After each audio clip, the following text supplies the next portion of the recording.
out there that God orchestrates things so that you meet the right people, and it may not look important, but like you said, we're on the point where you understand purpose backwards. You do. As much as when I reflect on my life, I'm like, oh my God, so that's why this had to happen.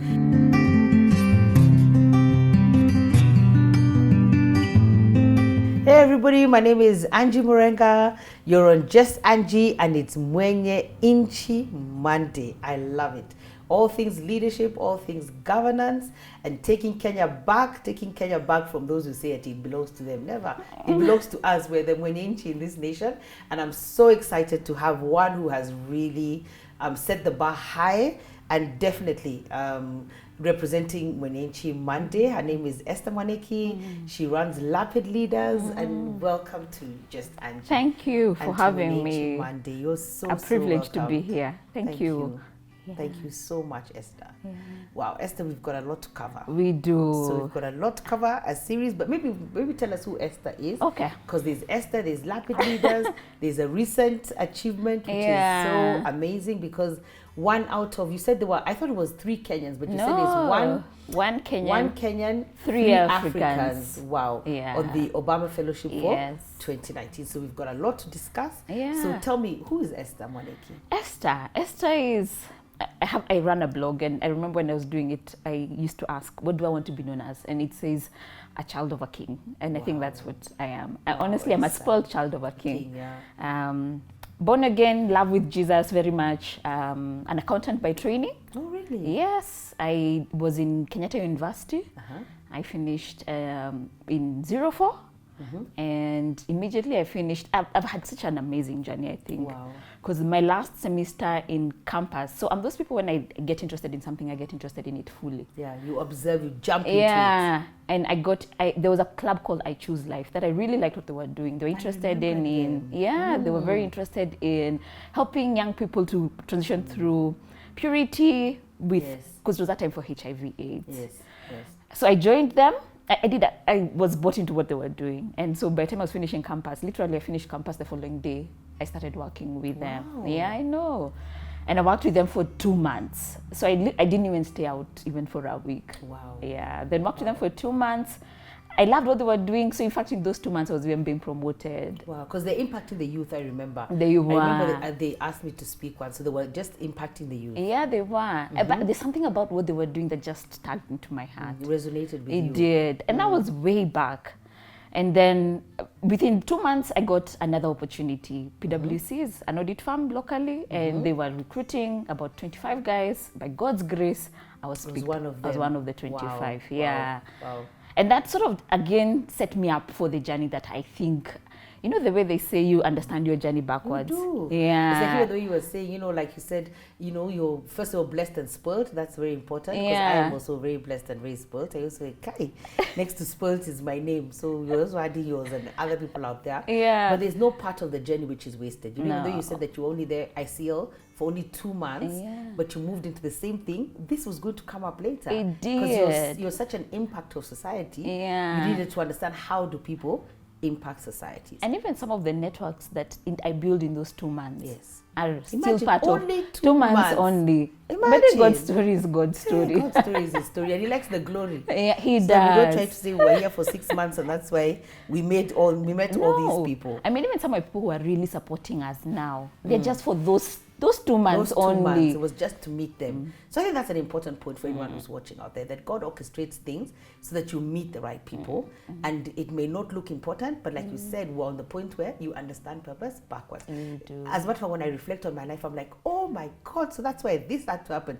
This had to happen. That's why it happened that way. But when it was happening, it didn't make sense. Yeah. I was just maybe floating through it, sliding through it. Didn't even notice it was an important moment. Yeah. But it has so 2 months, and then now you're in Then I'm now in PwC. I was the only student they'd taken from KU.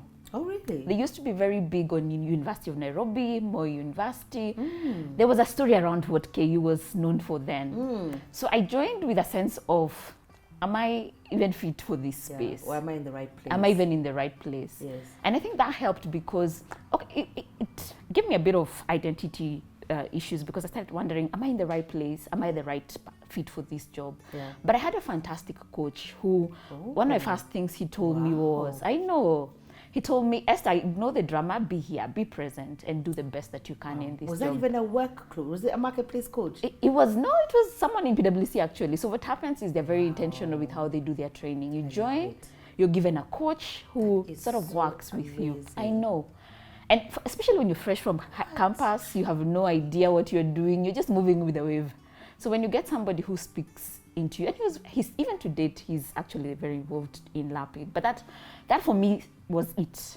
And so I'm an introvert, so I'm very good with going underground. Really? I am. And it's amazing. God raises a leader, LAPID leader, Yeah. who's an introvert. Usually leaders are extroverts. No. So that's also very good about you. I'm so excited about that, because then we can show people that broad spectrum. Yeah. And then as you continue your coach story, I love it. You know, I was recently at a conference, I International Pastors and Leaders Conference. Yeah. And one of the two panels that Bishop T.D. Jakes had, every person that came up who'd made it in the marketplace, really risen through the ranks, maybe through even being people of color, every person said, I had a coach. Oh. Like somebody picked me. And even for PwC, you're saying it was even intentional. It was. These other organizations, they were saying it wasn't. It was just somebody who looked at this child with intent and just said, let me hold your hand. Oh. But everyone, even outside, because I was in New York, people were giving me their stories on how they made it on Wall Street or made it wherever they were.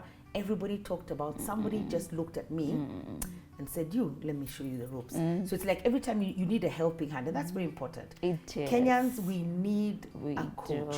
We do. We need, so if somebody's, so you could either, maybe the organization is intentional about it, or you can, I don't think even you should be brave enough to go up to somebody and say, coach me, or begin to pray, because this is spiritual, about somebody, coach me. Somebody needs to see you, because all those people, I felt like their success story was based on that person who took their hand and walk them through it makes a huge difference. And it's actually one of the things that I constantly even also tell young people. You can, I like that saying, the African saying of it takes a village to raise a child or to do something. Yes, there's no one person who is self-made. It's the village around you that elevates you and that makes you into the person. And I think it's also spiritual, because I think God doesn't want one person to get the glory.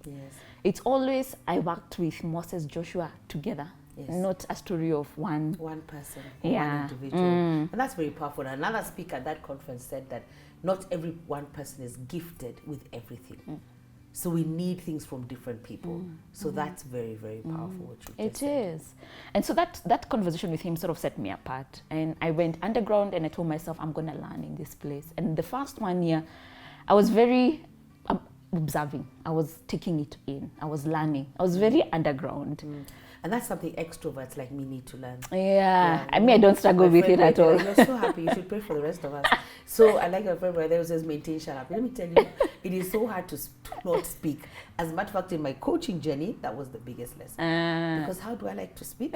And they said you have to listen more than speak. So, like chill. And I think it really helps when people come in and first observe people, observe the culture, observe the culture in the culture, the subculture that nobody talks about. You see so many things that people will never see.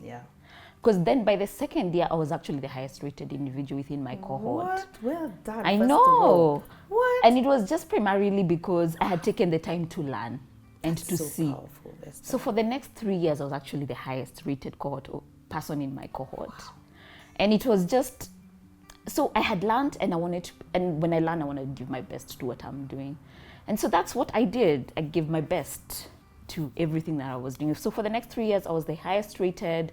In 2009, I was then selected to go on a secondment in UK because of all, and it was such a divine process also, because 09 there was a credit crunch. And so most organizations in UK were not picking people on secondment. I really wanted to go to London, but I couldn't get London. I ended up getting Leeds, which was so perfect. Don't start me with Leeds. I know. God, I never went to Leeds. Oh, we have to have a moment. I love Leeds. I know. Leeds is my adopted town. I own it. It is. Because I went to school there, and it's such a student city, and I love Leeds. Sorry, you were saying that. It is. What? I was very sad to be going to Leeds. My heart wanted to go to London. You know the way you're thinking, the hype. But it was the right place for me. Once you and your character, that was the right place for you. It was so the right place for me. And I was the first African they had in our office, which allowed me to sort of just settle in, thrive in the community. But I also knew I was in transition. So I think something was starting to happen in me then. Just before I went to UK, let me just take you back. I did Mizizi. Me and you have too much in common. Yeah, and I knew you from Mavuno. Easy. I used to know you from Mavuno, and I loved your authenticity. Oh, every time you stood in front, you reminded me of my mom. Really? Because you were so real. I know. It's helped me, and it's also worked against me. Keep it, please keep it. Oh, God, because it's what releases other people to continue to be. Honestly, that's what I remember. I remember you standing in front of Mavuno and thinking that woman has an inner strength that is something that I personally admired. Yeah. So in 09, I thought, let me do. So 08, I was dating, and the person I was dating left to SA. And all of a sudden, I was left in this place. I thought, I need to figure out what I'm doing with my life. Because I'm 20, by then I was, I think, 26. It's when you're supposed to be settling down, you're supposed to be figuring out what you want to do with your life. So I thought, let me go to Mizizi and see what this thing the church has been talking about for a long time. Hold your thought. We're coming back next week on Monday with Mizizi. That will be our starting point. And that is amazing. You've been watching Mwenye Nchi Monday. This is Angie Murenga. I'm here with Esther Mwaniki. Own your part of the nation. This is our nation.